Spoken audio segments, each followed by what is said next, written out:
pengertian dari elastisitas permintaan dan elastisitas penawaran. Nah teman-teman, pernah nggak nih kalian mikir kenapa harga naik sedikit bikin pembeli langsung kabur? Atau kenapa penjual tetap jual meski harga turun?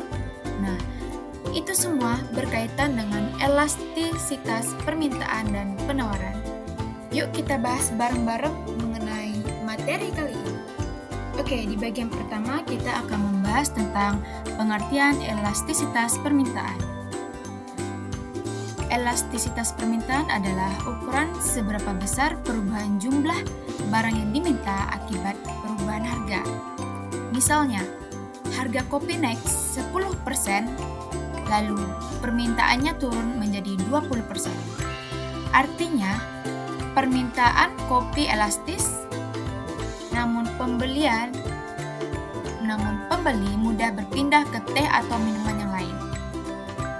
Adapun rumus dari elastisitas permintaan yaitu EP sama dengan persentase perubahan atau QD per persentase perubahan atau P.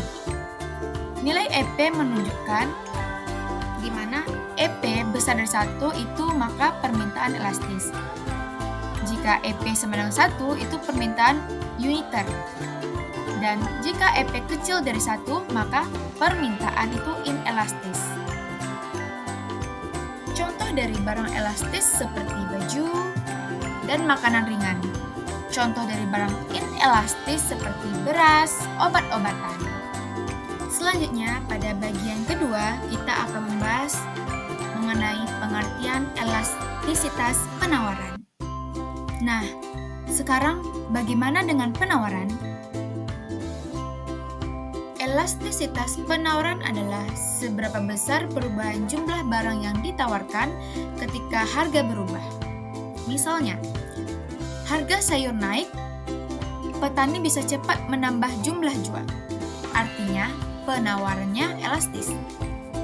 Tapi jika produk seperti rumah atau mobil butuh waktu untuk menambah pasokan, ini disebut dengan inelastis.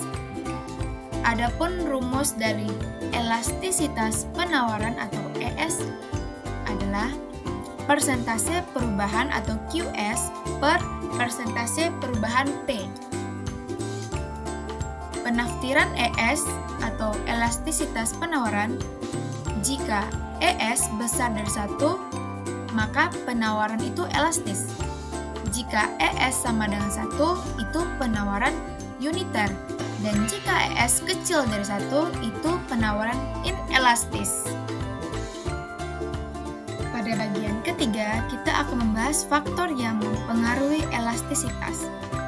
Untuk faktor yang mempengaruhi elastisitas permintaan, yaitu pertama, tersedia tidaknya barang pengganti, yang kedua, kebutuhan versus keinginan, yang ketiga, waktu atau jangka pendek atau jangka panjang, dan yang keempat, persentase pengeluaran.